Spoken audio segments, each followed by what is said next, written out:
এটা আমরা কাদের পেয়ারা পারতে গিয়ে দৌড় মেরে চলে এলাম। চলো পুরো ভিডিওটা দেখো, তাহলে বুঝতে পারবে। Hey guys, welcome to our mini blog. এইদিকে দেখো আমি চলে এসেছিলাম মাঠে। কেন বলো তো? আজকে আমার পুলের ভাটিগুলোর ওপর থেকে তিরপালগুলোকে সরিয়ে তারপরে এই পুলের ভাটিতে যে ঘাসগুলো ছিল সেই ঘাসগুলোকে বাছবো। এইদিকে দেখো আমি ঘাসগুলোকে বাছতে লেগে গিয়েছি। অনেক ঘাস হয়েছিল, সেই ঘাসগুলোকে দেখো এখন আমার বাছা কমপ্লিট। দেখো কতটা সুন্দর এবার হয়ে গিয়েছে, এখন ফ্রেশ হয়ে আছে পুরো।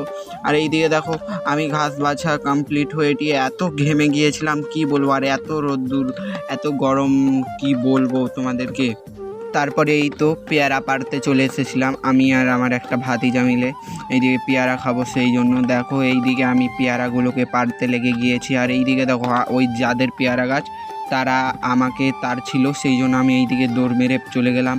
তারপরে এইদিকে দেখো লবণ আর লঙ্কা গুঁড়ো দিয়ে ঝাল ঝাল করে পেয়ারা খাচ্ছিলাম। আর পেয়ারাগুলো এত ভালো লাগছিলো কি বলবো, ঝাল ঝাল করে মজাই লাগছিলো। তারপরে এই তো দেখো কতটা লঙ্কা গুঁড়ো।